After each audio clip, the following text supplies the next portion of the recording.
Welcome back અને હવે વાત પ્રયાગરાજમાં ચાલી રહેલા કુંભ મેળાની કરીએ તો ગુજરાત વાસીઓને કુંભ મેળામાં જવું સરળ બની જશે। જીએસઆરટીસી દ્વારા પ્રયાગરાજ સુધી વોલ્વો બસ દોડાવવામાં આવશે। 27 જાન્યુઆરીથી વોલ્વો બસ સેવા શરૂ થશે। મુખ્યમંત્રી ભૂપેન્દ્ર પટેલ પ્રથમ બસને લીલી ઝંડી આપશે તો 3 રાત્રિ અને 4 દિવસનું પેકેજ રહેશે। નાગરિકો માટે 8,181 રૂપિયાનું પેકેજ રહેશે। મુસાફરોએ ઓનલાઈન રજીસ્ટ્રેશન કરવાનું ફરજિયાત રહેશે। વાહન વ્યવહાર મંત્રી હર્ષ સંઘવીએ નિવેદન આપ્યું।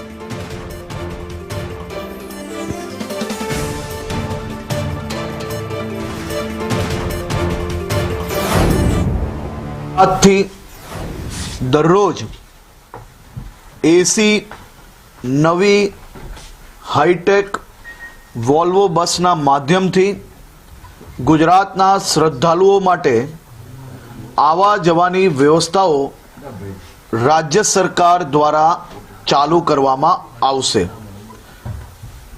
આ પેકેજ 3 રાત્રિ 4 દિવસ માટે બનાવવામાં આવ્યું છે।